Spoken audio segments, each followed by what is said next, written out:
Okay, I think we are all together. It's 1:30 p.m. Brussels time.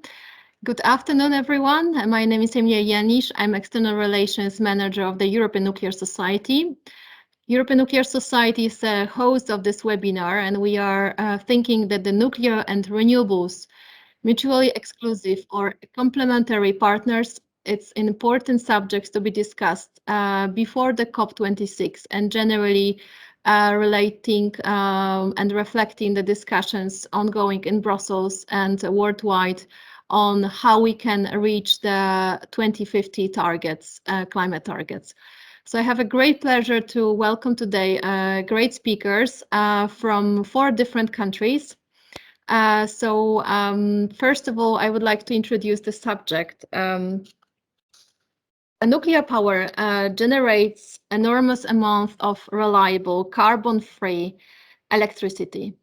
It works day and night at all times of the year. The stability is the reason why nuclear power has typically been used as baseload, operating continuously with little, if any, variation in output. So today, nuclear power plants contribute to the stability of the electricity grids by backing up the intermittent output of renewable sources through flexible operation of load following adjusting production as electricity demand fluctuates. And today we would like to hear the views from 4 different countries, experts on how they deal with the fluctuations of the system. I would like to invite each of the speaker to present yourself and to say a few words about your expertise bringing into this discussion today. So first, I would like to invite Stephane Feutry from EDF. Hello, Stephane. Beautiful to see you. So my name is Stephane Feutry. I'm in charge of supervising EDF nuclear fleet of 56 reactors generation, base mode, but also on often in a flexible mode. And I've been working on different NPPs in France for 20 years. And since 2012, I'm at EDF Nuclear Division Headquarters in charge of generation. Thank you very much. And I'm looking forward to discuss this flexibility subject with you, especially Jure Jazbinsek from Slovenia, please. You are muted, Jure. Sorry. Hello, my name is Jure Jazbinsek. I'm from Slovenia and I'm a services and development engineer in Energija. So we are a group which core business is electricity production from nuclear and renewables, mostly hydro. Then we have in-house trading and sales, and also we are developing a project of building new nuclear power plant and also renewables. So. Thank you very much, Jure. This is important input to the discussion that you have also the different energy sources under your hub. Oleg, Godun, hello to Ukraine. Hello, my name is Oleg Godun. My position, I'm Deputy Director and Chief Engineer, Scientific and Technical Center, a utility company Energoatom. I work in a big company in Ukraine, which operates all nuclear power plants in our country. And my special responsibility is core calculation, implementation, and new nuclear fuel in our reactors. And I have many years work with EAA for research of implementation of innovations in a nuclear, especially innovations of new operation of nuclear units in energy systems. Thank you. Thank you, Oleg. Fantastic. Thank you very much. And last but not least, Jan Blomgren We know each other with Jan for over 8 years, I would say. I'm happy to have an expert from Sweden with us today. Jan, the CEO of the INBEx, please. Oh yeah, so I'm operating, in fact, 2 companies that provide training, expertise, consultancy in the energy sector, mostly nuclear, but also partly power grids. And the story behind that is that until about 10 years ago, I was a nerd. I was a professor of nuclear physics at the Swedish university. Then during a 5-year period, I was in charge of building up the competence so we could build new nuclear power in Sweden. And when that faded away, then I started my own business. That's me on a plate. Welcome to the webinar. Many thanks for being with us. Danila Lavrenov is today with us as well from Ukraine, who will support also the discussion, especially because Oleg has to leave a bit earlier. Danila, please present yourself. Hello everyone, my name is Danila Lavrenov. I'm Executive Secretary of Ukrainian Nuclear Society, and I'm gladly see our experts, our specialists today on this expert discussion. We just a few months ago we have a little meeting, Ukrainian and Ukrainian Nuclear Society and representative of European Nuclear Society, and talking about problems of energy systems in a time of pandemic, in a time of growth of renewable energy sources, and just to have a good idea to meet the experts of different countries of Ukraine and talking about if this is a problem exactly or not.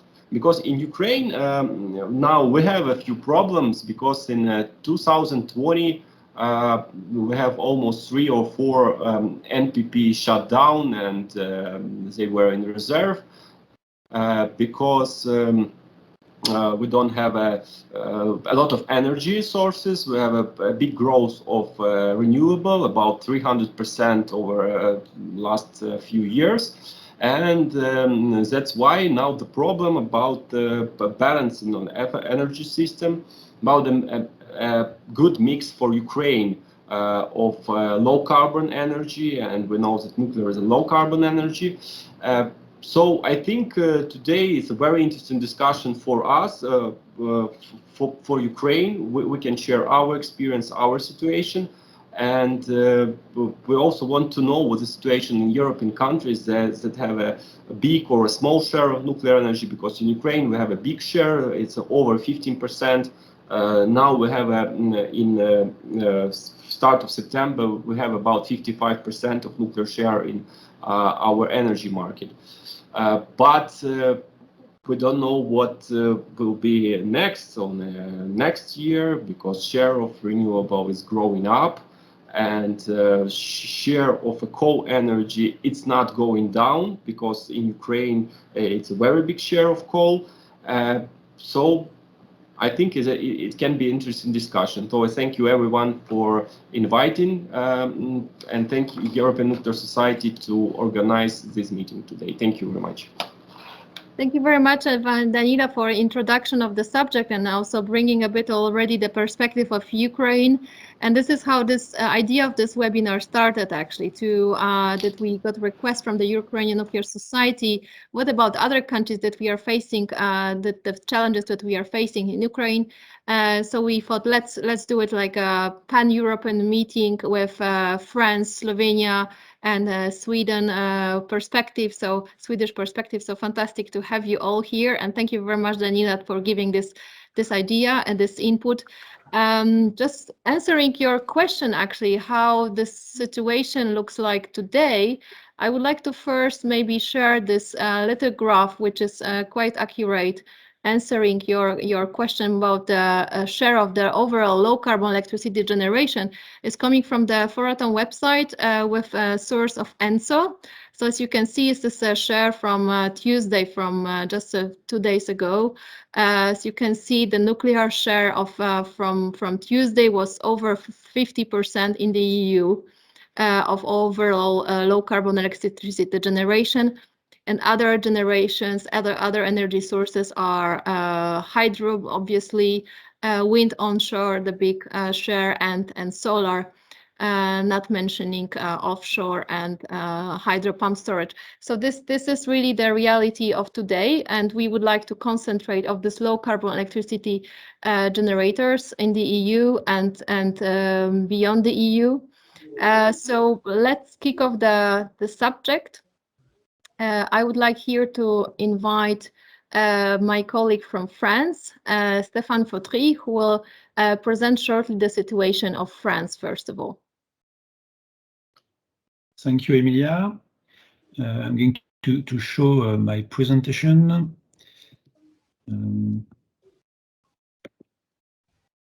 I hope it's a good way. I don't understand why it doesn't work properly.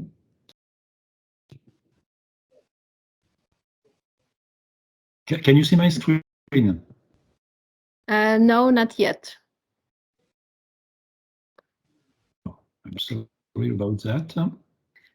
No problem. If you are allow me, then maybe you can send me this Yes. presentation per email. And in the meantime, I would like to invite Oleg to present first the non-EU country, but our close friends and also national society, who is also very close to our hearts.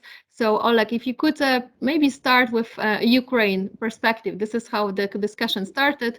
The first slides on the Ukrainian situation of the nuclear production and other energy sources. Thank you very much. Okay. I not see my presentation, if possible. Mattia, Okay. will you share? Thank you very much. Okay. Oh, okay.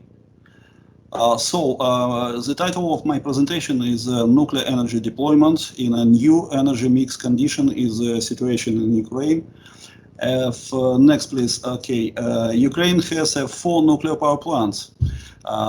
Total installed capacity is equal 30.8 gigawatt electricity, and load factor in the present time we have 75%.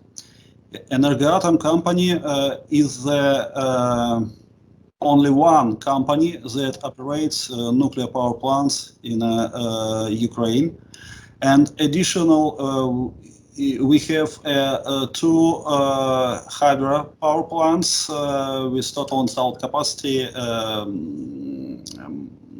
is about 300 megawatt electricity. These hydro power plants located in areas of South Ukrainian NPP. Next slide, please. All nuclear power plants which we have in Ukraine is the old design. Therefore, the task of extending the operation lifetime is actual for Ukraine. In this situation, the 12 units have an extended operation lifetime for 10 and 20 years. And lifetime extension for the 3 units is under implementation and will be completed in 2025. In this situation, the place of nuclear power plants in the energy sector, you can see in this slide, as Danila say, the nuclear produce more than half electricity in Ukraine.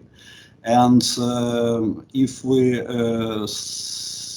told about structure of generation capacity, the structure is present today is 25% is the total power of nuclear units in a power mix in Ukraine. In a second place after thermal power plants, which have more than 50% of installed capacity, and the hydro and plus and renewable has an 24% if we say about structural generation capacity. If we say about structure of electricity production, the thermal power plants is produce not more than 36%, and hydro plus renewable source less than 12% today. Next, please. Next slide, please. Okay, the most important documents which cover of our efforts for deployment of all electricity in Ukraine is the energy strategy of Ukraine till 2035. This document was approved by our government in August 2017, and for the nuclear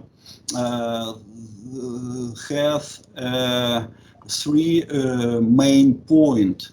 The nuclear power is considered to be one of the most cost-effective low carbon energy sources, and the nuclear power is cover of biggest solutions for energy sector decarbonization, and finally future development of the nuclear sector till 2035 must be provided with increased nuclear generation in Ukraine, and in this point of view, the energy strategy of Ukraine supported two efforts for deployment of nuclear. Is the approved long-term program of development of nuclear power industry of Ukraine, and second is the selection of new nuclear technology for the new build of nuclear units to replace capacity of nuclear power plants which will be decommissioned after 2030. Next slide, please.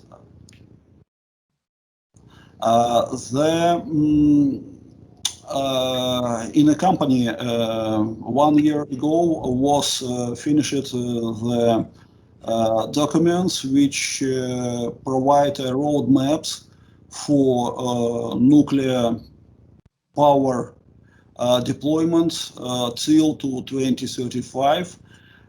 This document is the long-term state target economic program of the development of nuclear power of Ukraine. This document has a forecast till 2040 for nuclear and further period, and have two main points. First of all, of course, safety enhancement and ensuring effective operation of existing nuclear units, and more important, this is construction of new generation capacity of nuclear up to 2050. What about construction of new nuclear? In the present time, up to 2030, we have hope to have a 2 gigawatt electricity construction of new 2 units in the Khmelnytsky NPP up to 2030. We hope to have Khmelnytsky number 3 units up to 2026, and Khmelnytsky number 4 up to 2028. Next slide, please.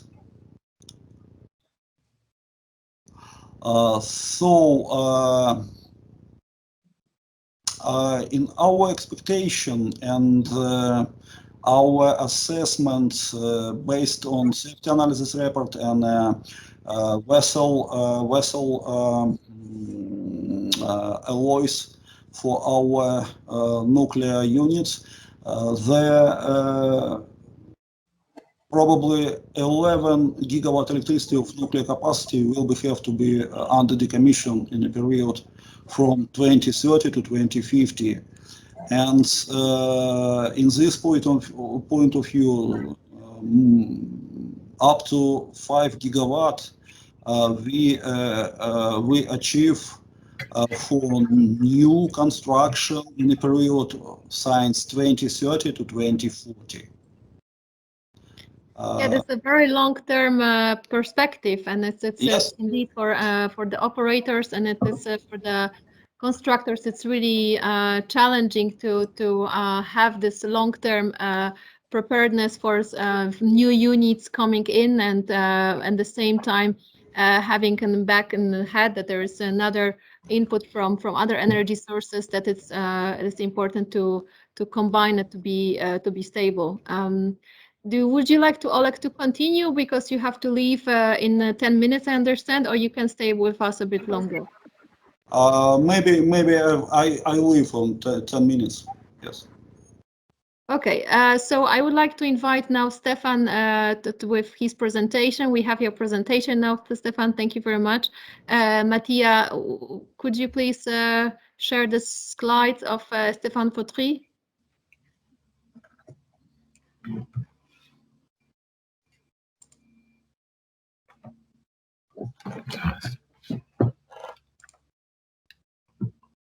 Sorry, Emilia, I can't find the slides. Okay, no problem.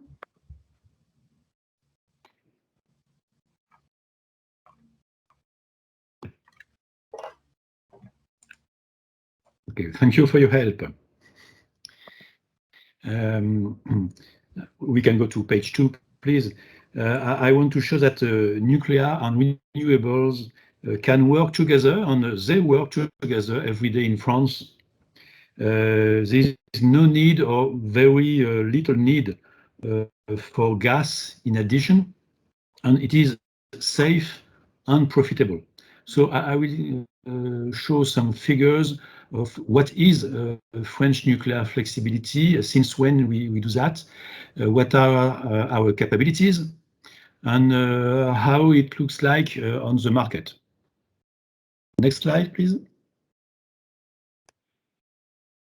I'm sure you know this app, electricity map, that shows the CO2 print of electricity generation in different countries, and you see that as Sweden too, of course, thanks to nuclear and hydro in Sweden, France is always in green with very low emission.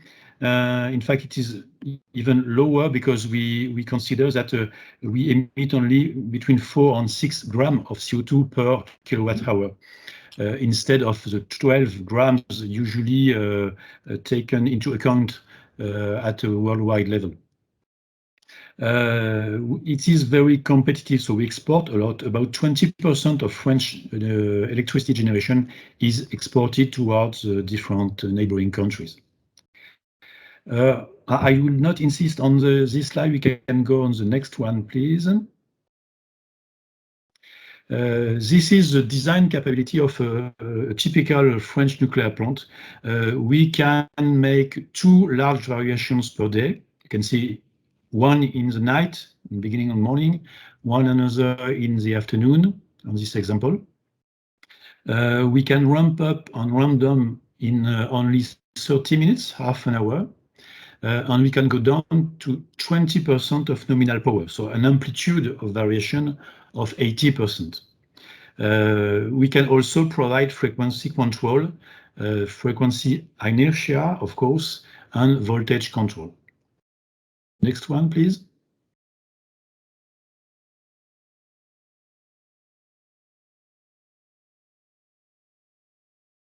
Thank you.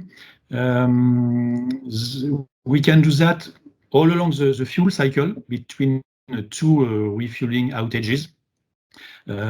Our capabilities are a little bit reduced at the end of the cycle, but you can see that mainly during the entire cycle, we can have this amplitude of variation of 80%. Next. This is an example of one specific unit during 1 month.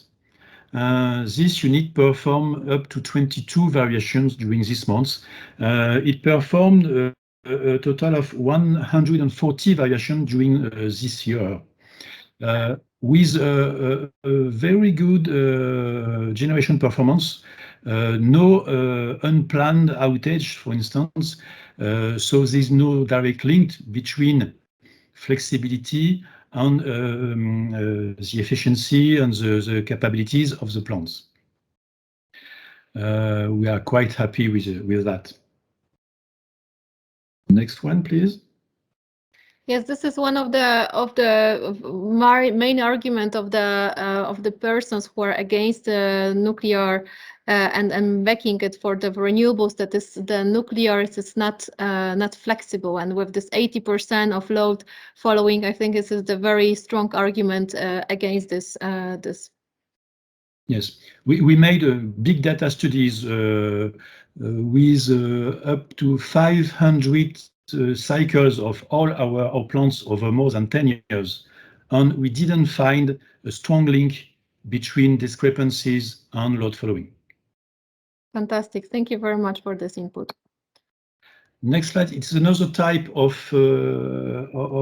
generation. You see over several months, not a lot of variations, but an extended low power operation for a total of 100 days in 4 or 5 months, because the grid didn't want this plant to be shut down for the grid purpose. So we had to reduce the power because last year, because of the lockdown of COVID crisis, we had to reduce the power, but the grid didn't want us to stop some plants. So we can also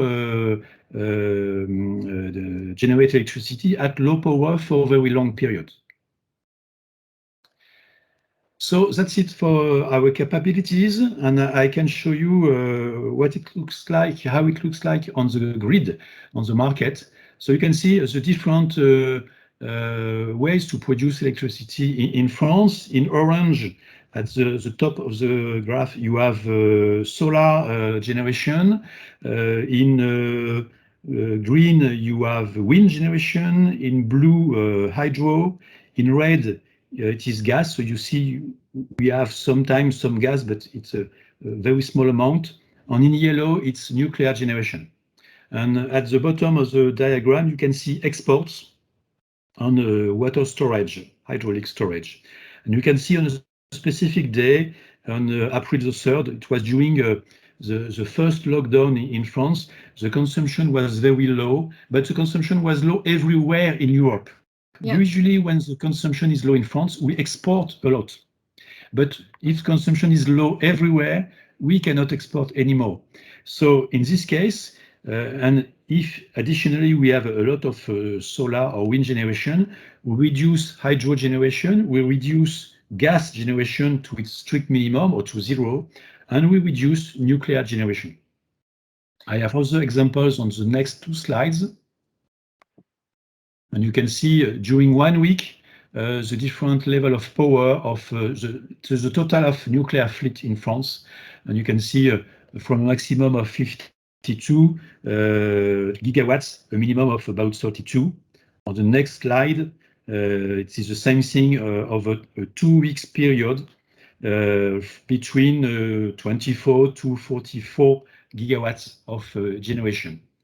So you can see it's very often, we do that very often without any specific trouble. So my colleagues from different countries in Europe can be confident it is possible to do it. It's cost effective because when we have to reduce our power, it is because we have not enough consumer, and prices of electricity are at 0 or at a negative price on the market. So we could sell at a negative price, we would lose money, but we prefer to reduce our power, and this power will be available later. It allows us to postpone the next refueling outage at a better period. For instance, instead of having a refueling outage in February, we can postpone it to March or even April. And it is very interesting for us to keep generating electricity with this unit during February in winter, because prices of electricity are very high in this period. So we earn more money by doing that.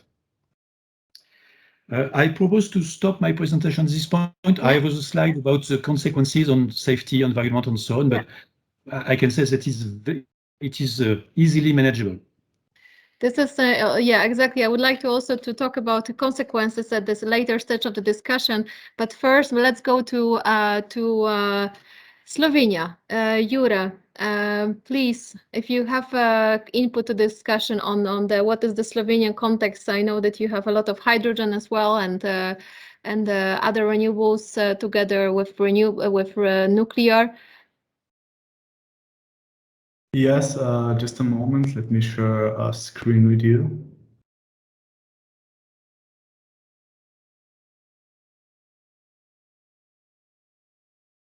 Oh, I see right now that only meeting organizers can present screen. So maybe I should also send presentations to you, Emilia. Just a second. Okay, so in the meantime, Jan, because I know that you are the one without the slides. You said that the slides are outdated. I want to speak to the public. I want to speak and explain the Swedish situation without any slides. Please, Jan, your experience with the Swedish context. Yeah, as we are now addressing an international audience, I will not tell you everything, but I will focus on our experiences the last few years that are of interest to an international context. And that in reality means our experiences, what happens to the grid and how nuclear could support renewables when it comes to operation of the power grid rather than on the energy side itself. But first, just take a quick snapshot on Sweden. Roughly half the electricity comes from hydropower. Previously, roughly half came from nuclear. We have closed down half our units, the older, smaller ones, which means that today it's something like 35% nuclear. And in the meantime, we have built about 15% wind power primarily. Hydro, that is something. Our experiences, you can't export them. I mean, if you have hydropower, that's given by God. If you don't have hydropower, complain to God, but that's the only thing you can do. When it comes to solar, that is very small in Sweden. Have you been here in February? You would understand why. So we have strong geographical reasons for it. So that means when it comes to renewables, it's essentially wind that is the interesting thing to discuss here, because our experience here can be translated to other countries. So from now on, I will talk about wind contra nuclear, and maybe not contra, but to see how these two affect each other or potentially could support each other. I have been instructed not to talk too badly about wind power today, being a nuclear enthusiast as I am. However, let me point out first then, from the technology side, wind does nothing that nuclear cannot do, but nuclear does things that wind cannot do. That means wind power can utilize good aspects of nuclear power if you allow it to. In my country, we have a problem. It's called politics. If you would skip that and look at technology only, we could have a much more happy marriage. Because you have to realize the fact that we have been closing down nuclear power has not because of economy or safety or anything. It is because of politics. We have one political party that is religiously anti-nuclear, and they will do whatever to close down the nuclear power plants. And it's not that they love wind power, they hate nuclear. That's the story behind it. So now I've said it, now you know why things change. So let's look into what we can do positively. We have started to realize now, when we have switched off, when we have gone down to a lower fraction of nuclear power than before, that you also need to look at the map. We have most of the hydropower in the northern part of the country, where not too much people live, only 10% of the population. in the southern part of the country, where 90% live, we have very little hydropower, and we also have very little wind power. Most of it is in the north nowadays. So nuclear power was the way to get a stable power situation in the southern part where lots of people live. And you can also see that 3 out of 4 nuclear power plants were located close to the 3 largest cities in Sweden once upon a time. But this was not just to be close to the final user, it was also to keep the grid stable. And the fact that if we now have lots of hydropower, that's very beneficial if you have wind, because hydro is very easy to change power of. You increase the water or you reduce the water, and that's a good way of counteracting the changes in production in wind power. However, now we come into the situation that we have a large power link that goes from northern Sweden all the way down to central Sweden to distribute the hydropower from north down to the populated south. However, we have lost capacity. We have lost about 1 nuclear unit in transmission capacity because we have closed down nuclear power in the south. That might sound a bit counterintuitive. You don't think it would work like that, but that's because the power grid is a technologically much more complex system than you would think. One important factor here, if you should remember anything from this talk, remember reactive power. To explain it in layman's terms without solving Kirchhoff equations and stuff like that, if you need to pump water, you need 2 things. 1, you need water, otherwise you have nothing to pump.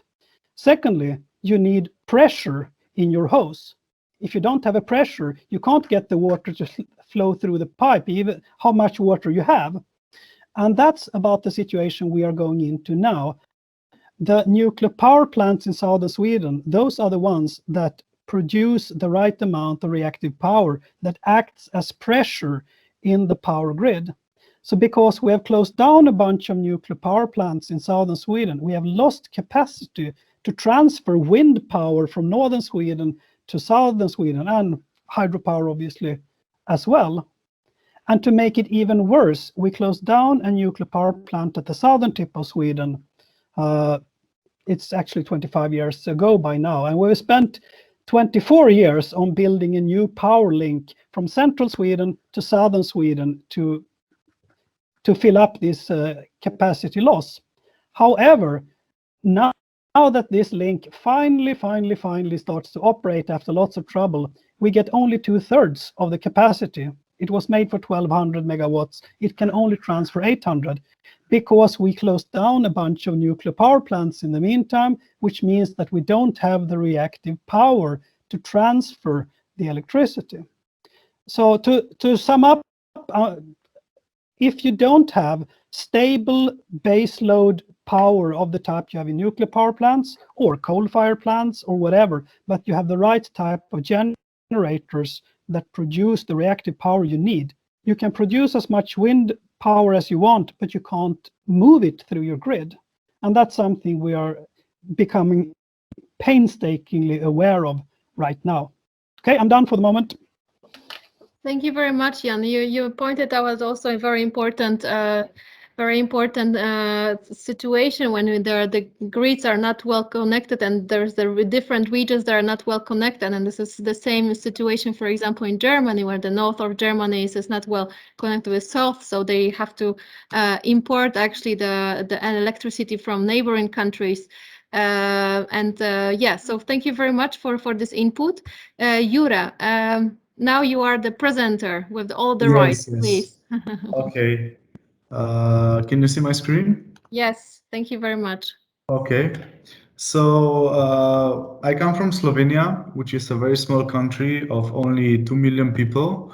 We are the smallest country with operating nuclear power plant, which was built in the former country of Yugoslavia. And after our country separated, we got half of nuclear power plant, and the other half belongs to Croatia, our neighbor countries. We get along very well. Many of staff in nuclear power plant is also from Croatia, and it's very good cooperation between countries. So in Slovenia, we somehow in balances produce more electricity than we consume, but after we give our half of nuclear power to Croatia, we have to import about 10 to 15% electricity. So Slovenia is also among top 20 low carbon countries worldwide. We are in a very good, let's say, group of countries that have either very good conditions for renewables, mostly hydro, or a group of countries with large share of nuclear. So we are very proud to be part of this group with low carbon electricity. And I come from GEN Group. So Slovenia has two owners of electricity production facilities. We are from GEN Group, and we have hydropower plants on River Sava, upper and lower region, and half of nuclear power plant.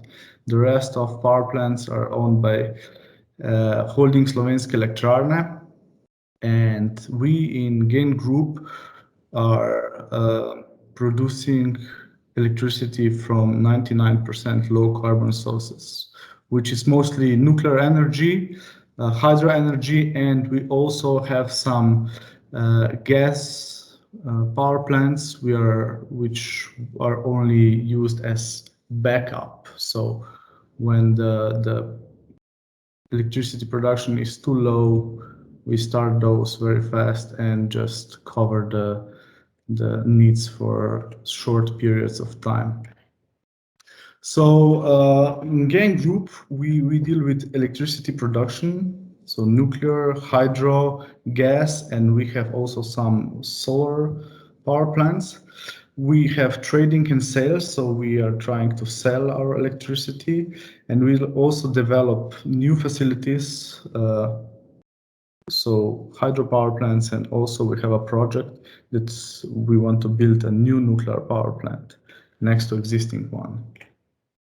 So this is a typical production day in GEN Group. Most of energy comes from nuclear, some hydro, some peaking gas. So for now, our renewable source is hydro, which is easy to control. We don't have high production of solar electricity, so for now everything is really stable and we don't have much problems with this solar over generation that some other countries have. One of good, let's say, symbiosis between hydro and nuclear production is that we have a few hydropower plants that control flow of river next to nuclear power plant, and we can delay this flow of water in the time of droughts. So sometimes when it's really hot and the flow of this river Sava, which is also used for cooling of nuclear power plants, in the summer the flow is very low. We can delay this flow and we don't have to use cooling towers, which use quite a bit of electricity, so the production of nuclear should be lower, and we can delay this with hydropower plants. So we can increase production like this. So our project, the left one is NEC, so existing power plant. It was built in 1983. And the right one is our new project. We are proposing to build new nuclear power plant at the existing location. Yeah, there was a very good news coming from from Krzko. Yeah, we just got an energy permit from our government. So this is the first step for further process of selection and deciding what we want. So we are very optimistic, but there's still a long way to go. One of the few countries that is, bringing positive news. Yes, this is just the first step, but we're very Swedish optimistic about colleagues. it. So this is a production of energy in Slovenia. So we have a large part of hydro at the bottom. Then we have coal production, and we have to stop using coal because it's not competitive. It's very expensive right now because of high CO2 coupon prices. And we have nuclear. Here, the nuclear part, existing nuclear, is only half of this nuclear power plant Krško, which is 350 megawatts from existing 700. And in the future, projections are that because of this high use of energy for heat pumps, for electrification of transport and everything else, the use of electricity will increase, and we propose solution of building new nuclear power plants to fill this gap, so we don't have to import energy from abroad. We also proposed a moderate expansion of renewables, mostly solar, because in Slovenia we have very bad conditions for wind generations. We just don't get these wind flows for windmills. So mostly we are predicting expansion of solar and also nuclear. So we did some calculations. So we ordered a study of reliability of the grid. There's a factor called LOLE, loss of load expectations, and Slovenia has very stable grid. So you want as low number as you can get, and the calculation in various scenarios. So if we don't build new nuclear power plants in 10 years and build a lot of renewables, this loss of load expectation would get higher. But if we build also a nuclear power plant, it would get better. This number would get lower. So we would get more stable grid if we isolate ourselves.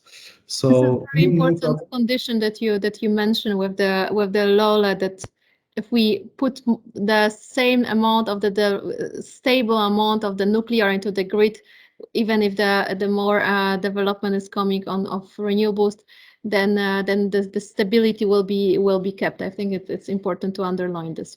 Yeah. So this comes to conclusion that new nuclear power plant enables and supports planned growth of renewables in Slovenia and everywhere in the neighbor countries.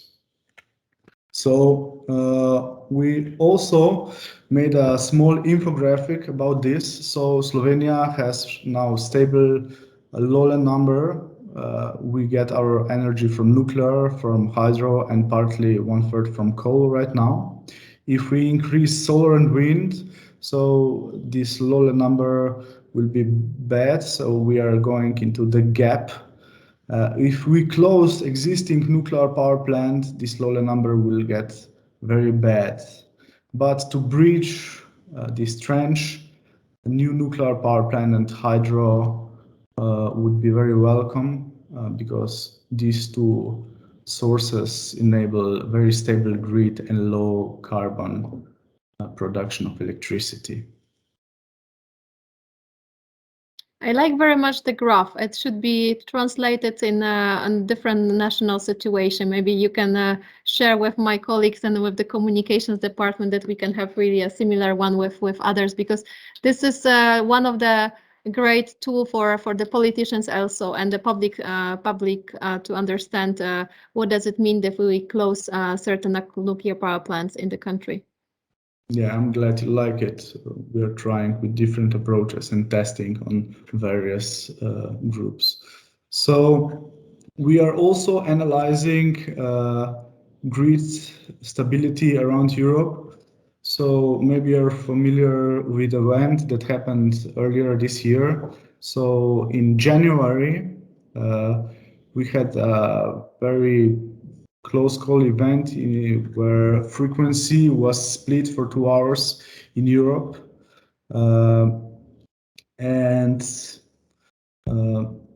Well, we took a look at what happened, but also what some of the countries were doing at the time. So Germany had their energy vendor, and they're telling everybody that they're pioneers and they're leading the way with renewable strategy. But at the time of this event, frequency split, their production of renewables was very, very low. So if you step at the worst day of the year, which this probably was, the renewables cannot hold the grid. So their production of renewables was very low. They had to burn a lot of fossil fuels, and this is not probably the best way to go into a carbon-free energy solution. So large rotating generated masses, which are mostly nuclear, all the carbon-free masses are nuclear, they maintain electric system stability. So they maintain grid stability, and then they also enable expansion of renewables, because you need grid stability to do this kind of renewable things. So conclusion, renewable and nuclear is the answer for the future of decarbonizations, but you have to ensure energy security, availability, and decarbonization also for other sectors. We want to decarbonize not only power, but also transport and heating. Nuclear can decarbonize heating with district heating solutions. And Slovenia has excellent experience with renewables and also nuclear. So we can see our spent fuel pit, where all the fuel from 38 years of operation is maintained, is under control, and it's not a very big deal. So we easily and professionally deal with this waste, but others just let their waste into the atmosphere. So why we need nuclear? This is basis for additional renewable expansion. So in the middle here on the picture is existing nuclear power plant Krško. We just got energy permit, which is first step for planning of new nuclear power plant on the right. And we still have some place for additional nuclear power plant to fully decarbonize in the future. So this nuclear power plant would also add high value jobs, energy security, decarbonize heating, and other good things to Slovenian economy. So, yes. This is all from my side. Thank you very much, Jure. Fantastic presentation. I think the conclusions were really clear. We need both to have to decarbonize our economy. We will also concentrate here in this panel on the energy, mostly energy, electricity production. But of course, let us not forget about the heat, about the transport and other issues that we have to really decarbonize our economy. Now I would like to invite Oleg back to his presentation. I believe we have actually two screens. Jure, are you able to stop sharing the screen? Oh, of course, sorry. Okay, thank you very much. So we are back to the few last slides of Oleg. Thank you very much for staying with us, Oleg, for this part. So we were talking about the new build in Ukraine. There are new nuclear power plants coming into the grid. There is a long-term planning by 2030 and by 2050. Now you would like to also talk about the climate conditions coming from the Paris Agreement and impact of on the Ukrainian energy system. So please. Yes, thank you. When we consider the future development of electricity in Ukraine, we must consider the terms of Paris agreements. And the Paris yes, thank you. Paris Agreement was ratified by Ukrainian Parliament in July in 2016. And the most important commitment is the reduce of greenhouse emissions by to 60% up to 2030. And this situation have a good point for consideration of the collaboration between nuclear and renewable source in Ukraine. Next slide, please. The approaches for nuclear energy deployment, which was considered when we have some prognosis analysis for deployment of nuclear and renewable source. For renewables energy, our experts consider from this point consideration of course we have some discussion about consideration of wide deployment of renewable energy, and our preliminary assessment show the possibility to develop of renewable source in Ukraine up to 25 in electricity mix to 2035. And prognosis assessment for the renewable source and for the nuclear in Ukraine must be based on macroeconomic parameters. First of all, GDP, population development on different sectors of economics. And of course, we consider the minimization of CO2 emission and environment impact of electricity generation, and very important for our consideration and for the precisional consideration of to have a good result for modeling of energy system is the renewable energy risks for electricity grid connection. I mean a small capacity distribution in a big territory of country like Ukraine. And for, next slide please, for nuclear energy, the nuclear energy is the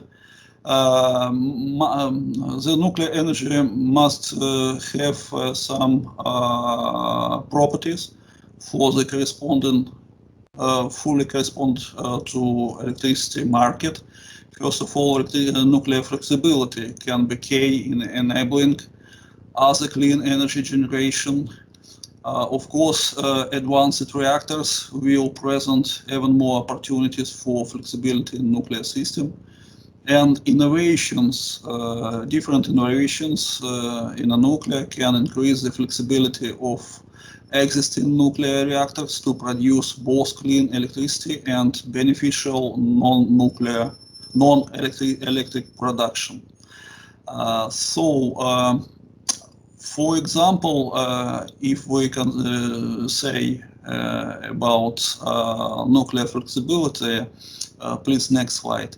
I want to present some information about load fall of operation project, which under realization on Khmelnytsky Unit 2. Maybe you know, in the present day, our nuclear units operate on the based load mode, and we have some efforts for research of possibility to use of our operation of nuclear by flexible for the electricity market, and load flow of operation is important for ensuring the sustainable operation of nuclear power plant in the condition of the power system, which includes most of renewable energy source. The algorithm of the power unit operation, which under consideration, is include work at the nominal power level for 10 to 16 hours, decrease of thermal power of units to the level low level 75%, and work on the low level for 6 to 12 hours, and back to the nominal level 100%. The goal of the this project is to introduce a new operating mode for the power nuclear power units. Next slide, please. My finish point about nuclear and renewable source in Ukraine is the compliance with the terms of climate agreements leads to an increase in the use of renewable and carbon-free energy. Renewable energy has a local or variable nature of electricity supply and requires the introduction of additional technology, I mean batteries, smart grid, and so on. Today, nuclear energy provides a basic level of generation in the power system. The introduction of new advanced nuclear units is the additional point for use of nuclear power plants for grid's reliable controls. And nuclear generation is able to ensure to the reliable operation of the energy system under the condition of climate agreements and a wide deployment of renewable energy. So, if for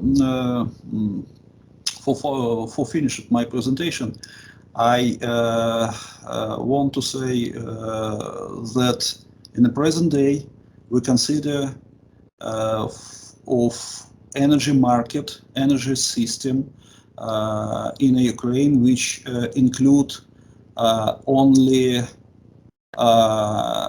renewable sources up to 25% of energy mix, and nuclear generation up to 75%. In this system, we consider in 2035 because in the present day, step to step, our coal generation is decreased and has decommissioned. Stop of generation up to 2030 of all generation which based on coal or gas. This situation is very good for renewables and nuclear in Ukraine. Thank you very much. Thank you very much, Oleg. Thank you very much. We started to get some questions already in the chat. I would like to encourage all of you to put the questions into the chat so I can address them to our experts. Oleg, I understand that you have to leave, but we have Danila who is present and who can answer some questions on Ukrainian context. So thank you very much, Oleg. I would like to come back to Jan on the Swedish context, because you mentioned that the nuclear power plants will be shut down. You know, there is also the political decision, but also what about the public, and how do you see the electricity grid stability after the closing of the nuclear power plants in Sweden, Jan? Well, let me just first check the facts. We have closed down 6 out of 12 units. The 6 more modern and a bit bigger ones are still operating. Yeah. And we have the very strange political decision that by 2045, we are supposed to be 100% renewable, but that does not exclude nuclear power, whatever that means. This is a typical thing in politics. You take a decision that doesn't make sense from an intellectual point of view, because then people don't need to lose their face. When it comes to the public opinion, in a recent poll, 77% of the population supported continue operation of nuclear power or build new nuclear power. So we have among the strongest pro-nuclear populations in the country. All our problems are from a political perspective. It's not a matter of public perception of nuclear power. Okay, fantastic. Yeah. So let's hope the politicians of Sweden will follow the public voice. Well, the problem is, I was thinking a little bit about the morphology. How does a disease develop? And I've seen the same pattern in a number of countries. Yeah. Typically, it goes like this. People say that, oh, we're going to build wind and solar. That's great for the planet. Most people don't say, let's going to build hydro, for the reason that either they have already built it, the ones that have it, and the others, they don't have that option. So it starts by, let's build wind and solar, yada, yada, yada. Number 2 is that then they say, okay, now we can switch off other types of power. And they haven't realized that the wind and solar, you can't control them. You get what you get whenever you get it. And you can get, like in Germany, you can run the whole country 1/3 of the time, and 2/3 of the time they don't provide that much, and you need something else. Now you start to close down the controllable power, which in most parts of the world means fossil power. And I'm not unhappy that people switch off fossil plants, fine with me. But in our case, it means you switch off nuclear power. Now you come to stage number 3, and that's exactly where we are at this point. Oops, we have stability problems, for heavens. This doesn't work out. We start to get more and more blackouts. We can't transfer the electricity the way we thought. We were supposed to build new steel plants to make fossil-free steel, and now we realized that that would need 4 new nuclear units to be built, and so on. So you come into that trouble phase.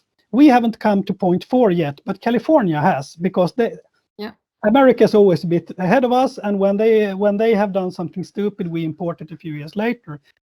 In the case of California, they are now at the stage where they have rolling blackouts over the state. And California is about the same size as Sweden geographically, but it's 3 times larger population. So now they are in the situation that they have planned rolling outages. One county after each other lose electricity for say 15 minutes, and then it goes to the next one, and so on, which means that major corporations, they move. For instance, Hewlett-Packard, I mean, that's really the icon of Silicon Valley. They moved their headquarters to Texas just a year ago. Tesla has moved to Texas, and some other major corporations have also left the state because it's an unbearable energy situation. What happens then? Well, the California Parliament, they decided 1 week ago they're going to build gas-fired plants. So the whole change that was motivated by reducing the need for fossil means that you build fossil plants. And that is the way it's going to be in Sweden too. Because when you switch off the power you need to control the whole thing, then you come into a situation that you can't build more wind and solar because they can't control the grid. What option do you have? Unless you can build new hydro, you have to build nuclear or fossil power. But if you want to have a system that is fossil free and you have controllable power production, That means for most countries in the world, there is not several options. There is one option only, and that's called nuclear. That's the only way in a modern society where you can get fossil-free power, which you control how much you produce at each moment. And that's what you need to be able to dispatch the power produced from everybody in the system, nuclear and non-nuclear altogether. And that message is now starting to sink in into the Swedish society, but I think it will take a few more years before we're there. So there is a challenging question from Evangelos. Can we imagine having 100% of renewables? Can I take that one? It's nothing we need to worry about or think about for the moment, because the so-called renewables, well, if you include hydropower in renewables, then you can live with renewables only. Norway does that.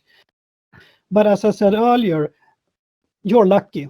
God made your country having lots of hydropower resources. Most countries don't. I mean, France has larger hydropower resources than Norway in kilowatt hours, but you also have something like 10 times the bigger population, and therefore it produces something like 10% of your power and not 100%. So if you hydropower is the only renewable where you can power a whole country. If you look into wind and solar, they typically have a 30% capacity factor. And that's not because the technology is bad, the technology is great, but it's because the sun is not up in the night, stupid, and the wind is there typically 1/3 of the time, and we can't store electricity. So that means that 100% renewable, that's a gizmo. You can't get it. It's impossible if you want to have power 24/7. Yeah, thank you very much. The storage of electricity. Stefan is raising the hand, please. Yes, Stefan, would like to I agree. I completely agree with my Swedish colleague. Today, we cannot do 100% renewables. Maybe in 50 years, I don't know, it will be possible. Let's say so, but now it's not possible. And do we want to take the risk of electricity shortage, like in California, for, I would say, political reasons and small parties' political reasons? I think it would be very dangerous, and Jan has explained what is occurring in California. And would it be possible? The question is, at what cost? You have devices that can stabilize the grid, that can do voltage regulation. Okay, very good, but it has a cost. If you have to add more and more transmission lines between northern and southern Germany, for instance, or everywhere in Europe, or between Europe and Africa, it has a cost. So even if one wind turbine is cost effective, the overall system, you have to take into account the overall costs. So you have two questions. Is it technically feasible? Now, I think it's not. But in the future, even if it is one day possible, you have to wonder at what cost, and to compare the cost of this type of electricity mix with the nuclear solution. And I was talking about lines, but you can also add batteries, water storages. You can talk about hydrogen. Okay, wonderful hydrogen. I like hydrogen when it is useful in some sectors, but it will also have a cost. If you build electrolyzers the only purpose to absorb the excess of electricity and to use hydrogen later, what is the economics of that? So you have two steps in those questions, in those answers, and now technically it will be very risky to abandon, to shut down nuclear power on hoping that you can cope with only renewables. And I agree, if it was hydro, wonderful. But if people are talking about that, they often talk about wind and solar. And it doesn't work today. Thank you very much. So there was a very clear answer to Evangelos' question. We were talking about EPR's flexibility and that they are really able, the nuclear, the power plants are really able to follow the lead by 80%. Is it doesn't have any impact on the nuclear reactor to be so flexible over the long time? Stephane, I believe you wanted to tackle this also in your slides about the impact of the flexibility of nuclear power of the nuclear reactor. Yes, we have operating experience, we have big data analysis, and we have technical studies showing there is no big consequence. Of course, you have to design your reactor safely. You have to put some limits.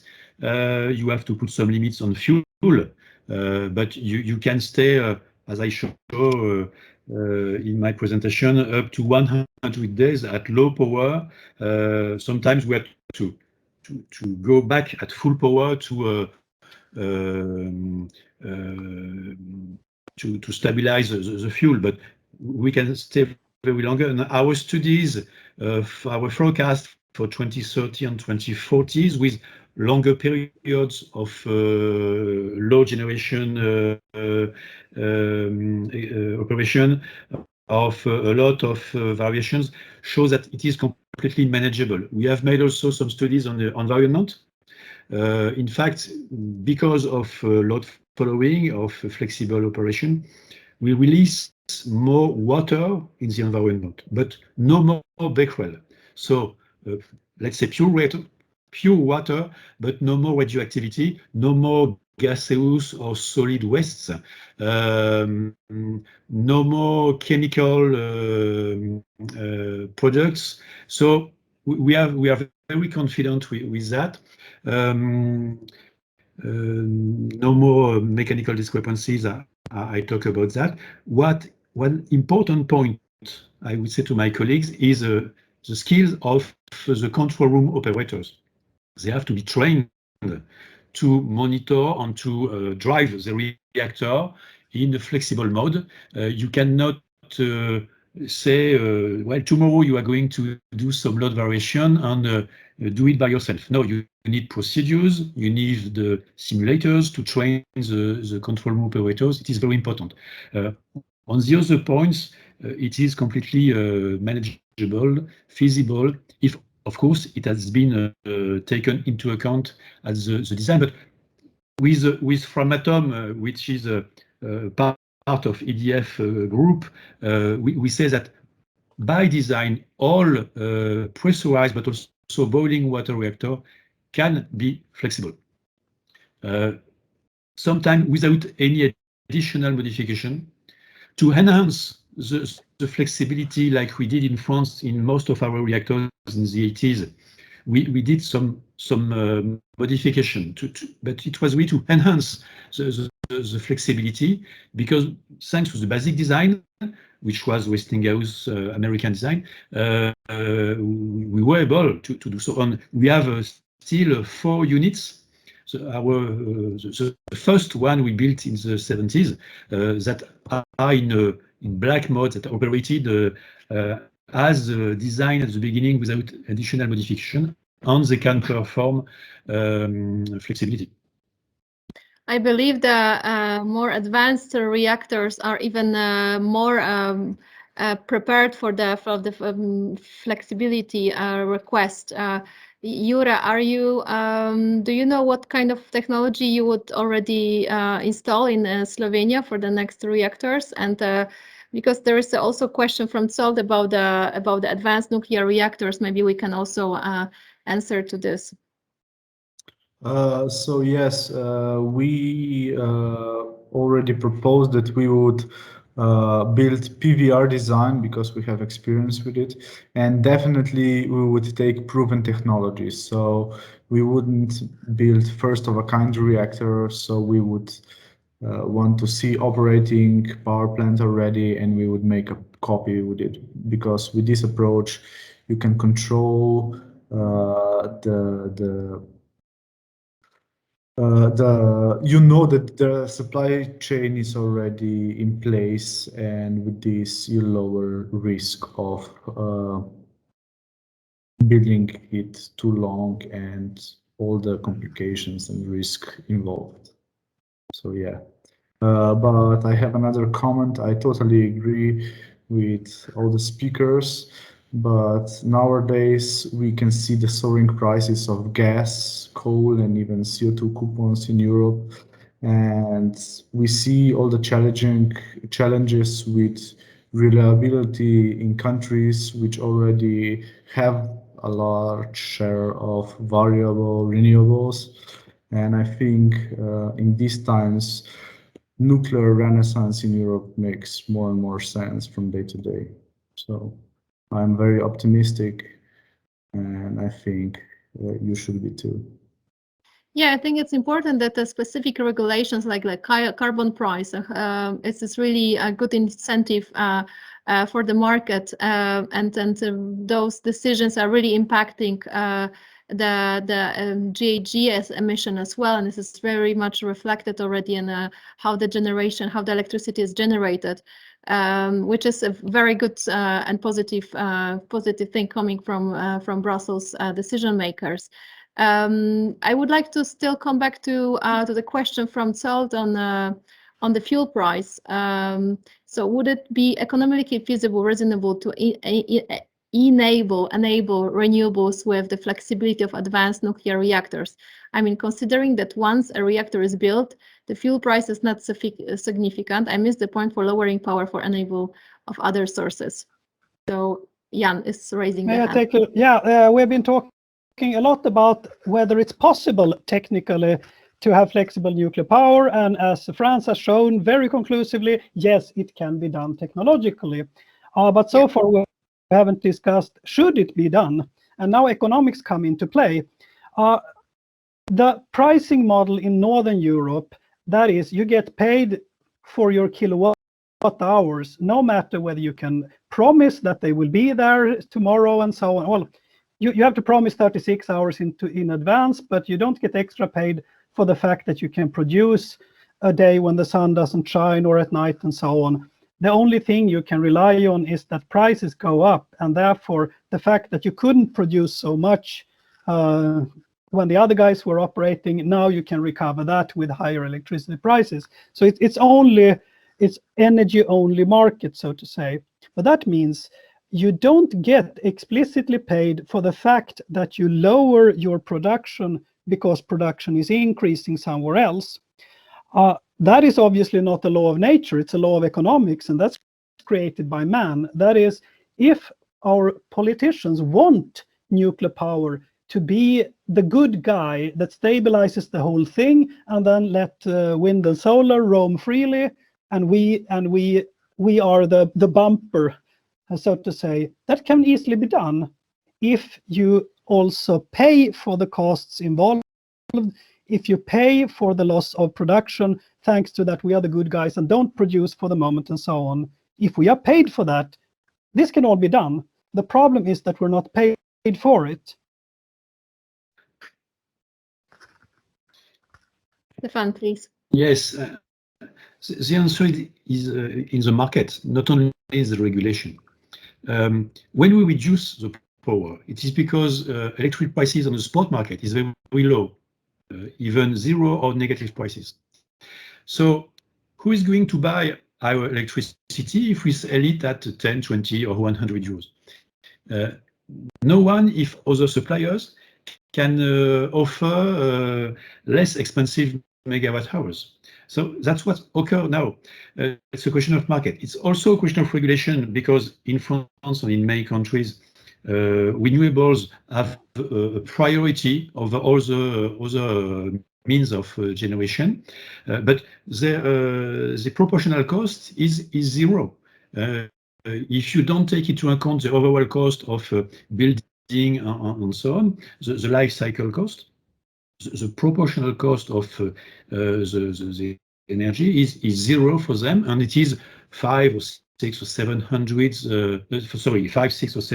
euros per megawatt hours with nuclear, and of course it's much more expensive with gas or on coal. So those renewables are less expensive than nuclear at those prices, so they have the priority on the market. That's the way it works.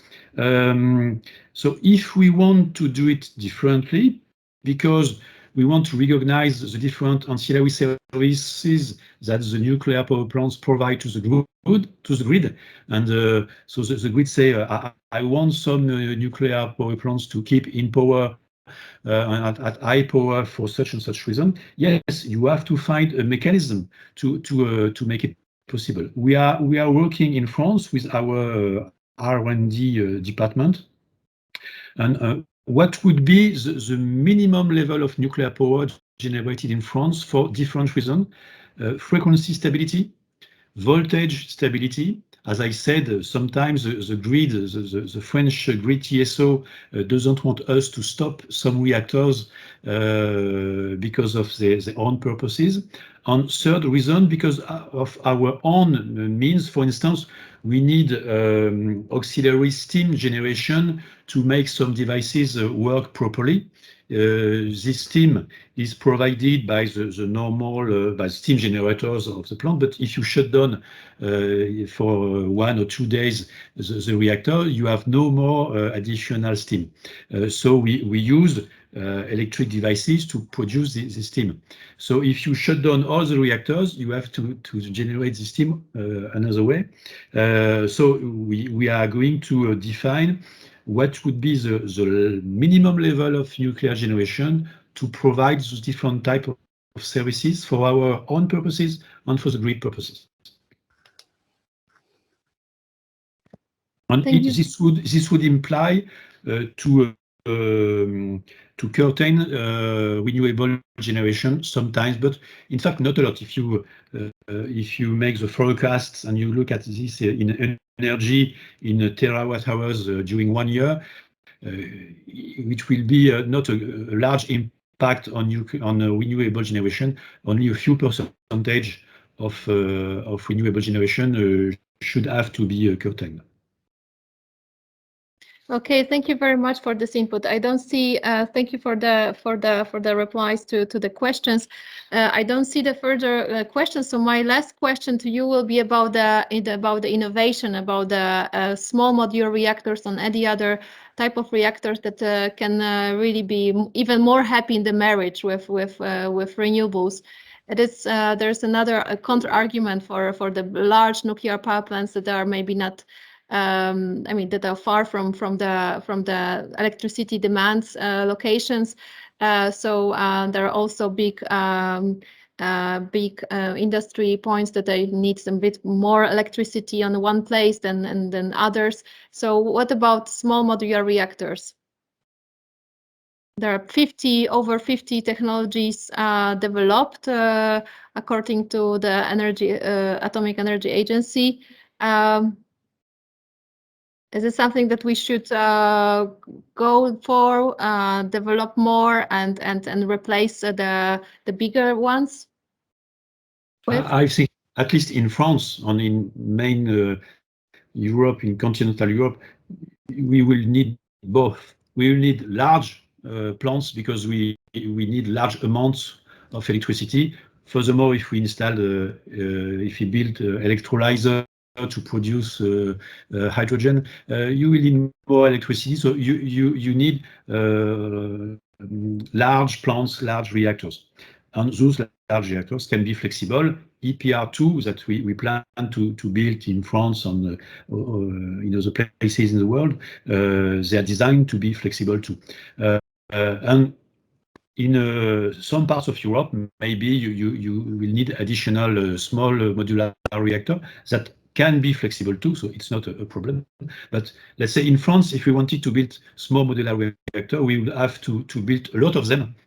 And instead of having one reactor of 1,000 megawatts, we would need 10 reactors of 100. But what is the difference? It would be a question of cost, but in both ways, they will be flexible. Yeah, please. Well, in my cold part of the world, especially in Finland, we see a surge now in the discussion of small modular reactors to replace coal-fired district heating plants with nuclear instead. So there it's not just electricity, it's the heat. And when you have that combined use, there I can see a potential for smaller reactors. I can certainly see a potential in newcomer countries, especially in Africa. I work a lot in Africa. I mean, a country like Rwanda, their total power today is 300 megawatts. I mean, that's a small modular reactor. If you build an EPR in Rwanda, their grid will start burning. You can't do it. So, but in a developed country with large electricity use, you have to remember that there are few activities in society where big scale is more useful than electricity. It is by definition more or less, everything works better in large scale. Large units like the EPR and so on, they are much more profitable than smaller reactors for many different reasons. It's much easier to have central production of electricity in a few places in a country and have a grid to distribute rather than having production at each backyard over the country and so on. The grid becomes much less expensive if you centralize. So this is really a centralized activity. Let me give you one example. We have a hallelujah moment in Sweden right now because Vattenfall, the Swedish EDF, so to say, they have come up with the idea, they think, that we should have fossil-free steel production. We have among the largest iron mines in the world in northern Sweden. So now everybody is completely hyped about producing hydrogen so that we can get rid of the carbon in iron ore instead of using, get rid of oxygen. Instead of using carbon and making CO2, we use hydrogen and make H2O, water. Fine, we got rid of carbon emissions. What nobody has realized is that you would need 3 EPRs in the harbor of the city of Luleå to produce that hydrogen. I mean, it's nothing. Of course, you can do it with SMRs, but now you need a fleet of 30 or 40 of them. Why don't build 3 EPRs instead to a fifth of the cost or something like that? So it's very common in politics that you zoom in on an idea and that's your hallelujah moment for a year or two until you start to realize that, well, maybe we should think this over again. Thank you very much for calling this as a hallelujah moment. I hope that our audience had also some hallelujah moments during the discussions today. Many thanks to Jan, Stephane, Jure, Oleg, and Danila for being with us today. I hope you had really input to also to your thoughts and to the thoughts for the national discussions, which are very vivid at the moment before the elections in France, also in Sweden and in Ukraine, and also the new decisions in Slovenia. So thank you very much. So just to conclude, a hybrid energy system combining both nuclear and renewables can really work together. It's the 3-4 countries perspective confirms this. It can not only significantly reduce greenhouse gas emission, but also foster cogeneration for seawater desalination, for hydrogen production, district heating, cooling, and other industrial applications. So I think what is important also is the research and innovation and introduction of appropriate policies and market incentives are the really next steps for the decisions in your countries and in Europe. So thank you very much, everyone. Thank you for the audience for being with us. This meeting was recorded, so I hope with your green lights we will be able to put this on the YouTube and use this parts of the webinars for our messaging further to in Brussels and at the COP26. Thank you very much. Have a nice day. Thank you. Bye, all of you. Bye-bye. Thank you. Bye-bye. Bye.